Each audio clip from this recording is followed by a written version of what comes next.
ZURTICH, global wealth has grown by more than a quarter in the decade since the financial crisis, but the spread is far from even, a study published on Tuesday, November 14, showed. In its annual Global Wealth Report, the research arm of Swiss banking giant Credit Suisse found that global wealth had expanded 27% in the past 10 years.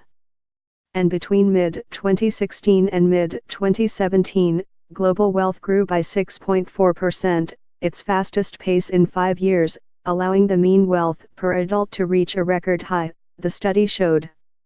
It pointed to widespread gains in equity markets, at the same time as non-financial assets like real estate for the first time passed the level they were at when the global financial crisis struck in 2007. A decade since the start of the global financial crisis, we see a significant increase in wealth across all regions of the world, Credit Suisse chairman Urs Rollner said in a statement.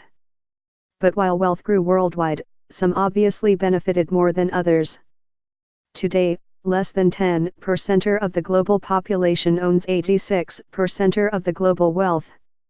And since year 2000, the number of millionaires globally has increased 170%, while the number of people with more than $30 million to their name has ballooned fivefold to around 45,000 worldwide, the study showed.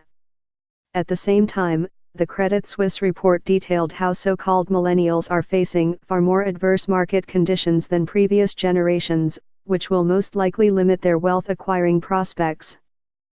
They have been hit with direct losses from the global financial crisis, but also faced firsthand the subsequent unemployment, increased income inequality, as well as higher property prices, tighter mortgage rules, and in some countries, a considerable rise in student debt, the study said. They are also set to experience less access to pensions than their predecessors. Geographically, the United States raked in most of the global wealth gains. U.S. households alone added around $8.5 trillion to their combined coffers, half of the total world gain over the past 12 months, the study showed. By comparison, China contributed $1.7 trillion to the global wealth gain. Switzerland meanwhile remained the country with the highest average wealth per adult, with that number soaring 130% since the turn of the century to $537,600, the study showed. Norway, Denmark, Belgium, Britain, and France also figure among the top countries in terms of wealth per adult.